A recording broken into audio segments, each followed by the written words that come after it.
Hey everyone, this is Scott with Church Video Guy, and today we are talking with one of our successful clients, Pastor Vince Sierra with Valley Bible Fellowship in Bakersfield, California, and we're just kind of going to go a deep dive into how we're able to orchestrate a couple of equipment installs for Valley Bible. So, Pastor Vince, just to give everyone kind of a relative understanding of the scale of Valley Bible and the production that's there, can you kind of just tell us a little bit about the church, your position at the church, what kind of production you guys do, cameras, campuses, stuff like that? Yeah, so I'm the executive director here at VBF, and yeah, we have a large scale campus, meaning we don't only have our main campus, but we also have a bunch of satellite campuses.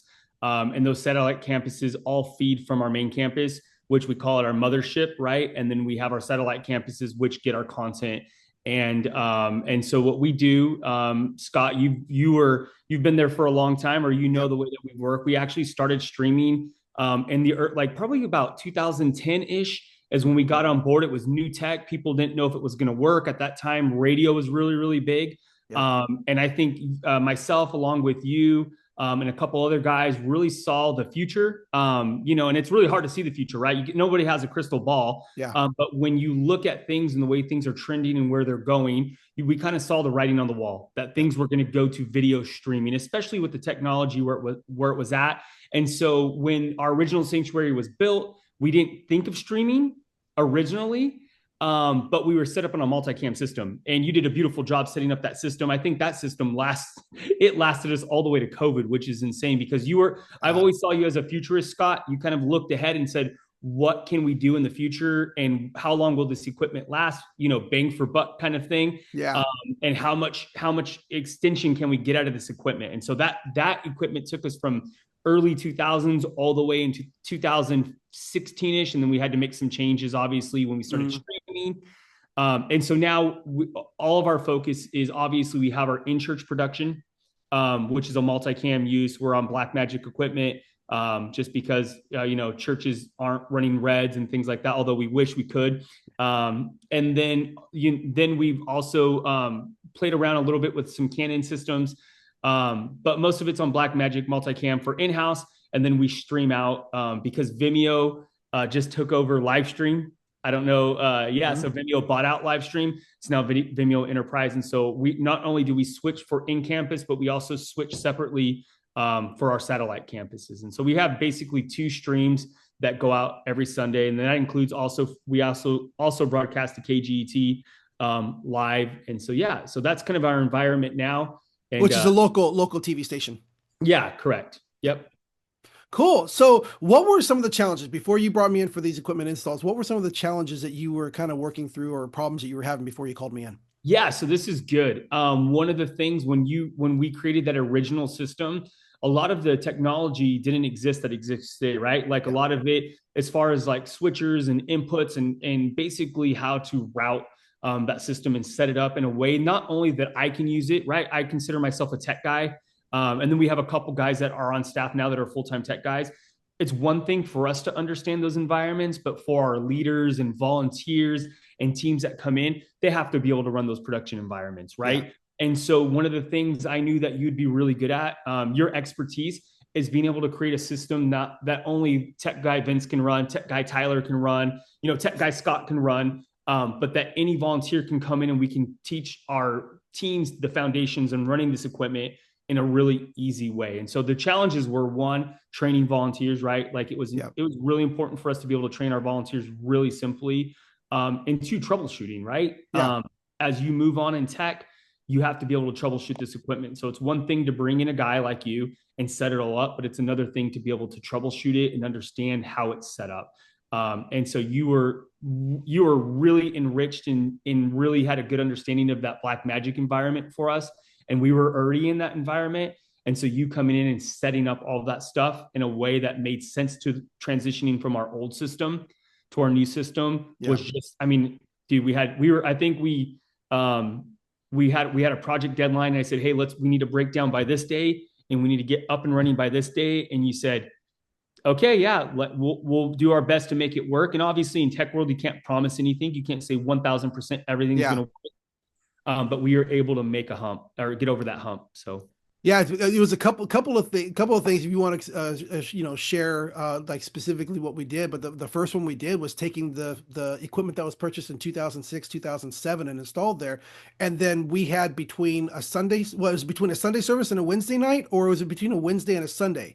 It was like a 3 day. We literally ripped everything out. Tell everybody what I happened. didn't want to give away that because I didn't want anyone to think you can rip out a whole system and put a new one in a week. But yes, we during COVID we had this plan. We knew it was a little bit of a downtime, a little bit because obviously streaming was so big during that time for us and for a Yep, lot of churches. But yeah, we basically took that whole system that you had created out in 2006. I think you had the old, which is impressive. You had the old data for that system. You know what it the looked like chart going and in, everything. Yep, the whole chart, and then we were able to take that chart and pull out. I mean, to say it looked like snakes on a plane if you've ever seen it. I mean, there was exactly right. wires going everywhere. It was like you open a cabinet, you're like, oh, there's some wires. Where do those go? Because it was lots and lots of years of different people touching it, Adding, plugging it, new wire, adding. It wasn't what you set up, but it was just years and years of adding. And so we yeah, gutted all that, I think, from out for, like you said, a Monday. And then I think we were up and running by the following Wednesday, a soft run, and then by that next Sunday, finished. it had skipped a beat. So yeah, Yep, that yep. was a big undertaking, and we went from stuff that doesn't exist today, like you said, 2006, where this equipment was, I would say, antiquated at that point, Yep. um, and we're able to move to an updated Black Magic system, and that was the first big transition that we had made in a long time as far as our in-house switching equipment has gone because we had updated everything on the live stream end, but we were still using the line, Yeah. basically a feed out for our live stream. And in order to get that what we wanted was to ISO every camera and be able to switch on two different systems. That was our first, that was our first jump into doing that. Gotcha. Now you kind of answered this a little bit already in there, but I just want to ask this because you are yourself. You're an experienced content creator, experienced video production person. You and I worked together years ago making videos and everything like that. With all that experience and knowledge that you have, why did you still reach out to my services? Okay, so this is a good one. Time, because I knew that by myself, even though I had all the knowledge and experience, I could have totally done this on my own. I think you know that I could Yep. have just said, "Hey, we're going to take all this apart." But sometimes bringing in another person in a project, whether you're the most experienced person or not, having a second set of eyes to help you look over something that you may not see is super important for any business, church, ministry, whatever you're doing. Bringing in somebody else on a project of this scale is really important because there's something where you just won't see because you're so narrowed in on the project. That makes sense. We kind of Yep. talked about Legos earlier and building Legos, and I know you've done this a lot with your kids, Well, Scott. I'm in my Lego room right now.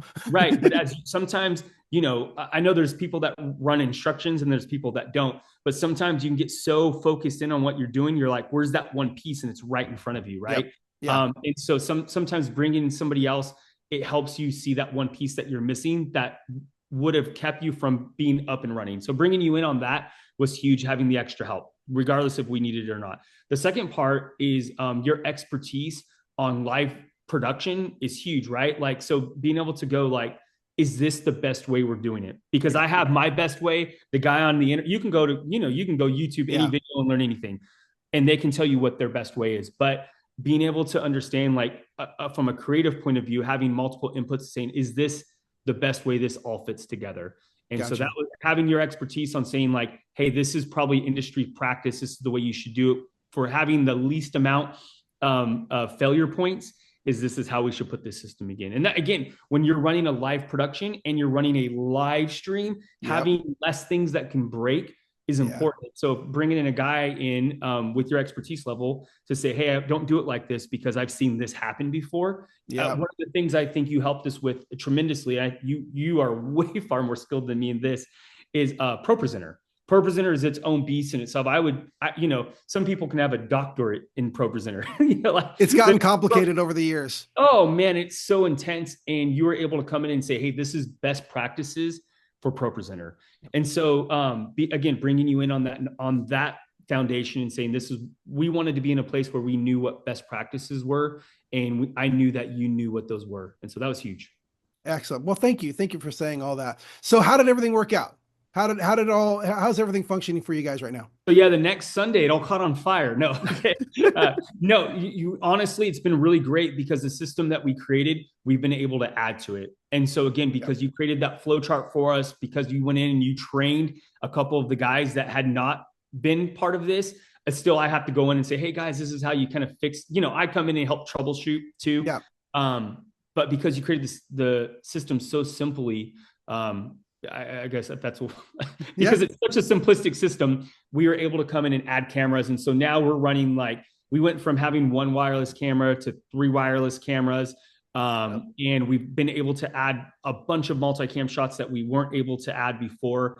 Again, because we expanded our system and all of it was plug and play. Yeah. So really simple. Excellent. Well, this is the fun part here is just to say if there's anybody who might be on the fence of choosing whether or not to work with me, what would you tell them?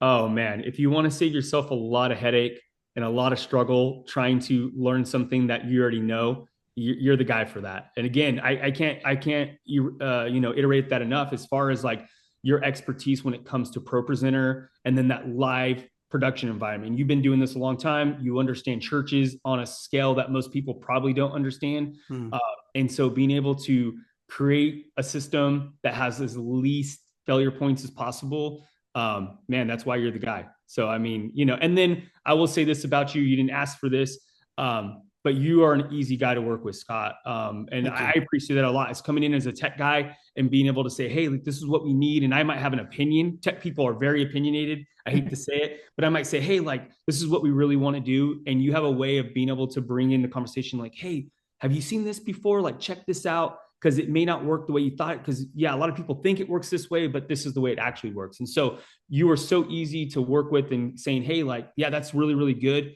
but let me help you get one step above this. Well, I really appreciate you saying all that, Pastor Vince. I appreciate you coming on here and sharing with us, and thank you very Of much. course.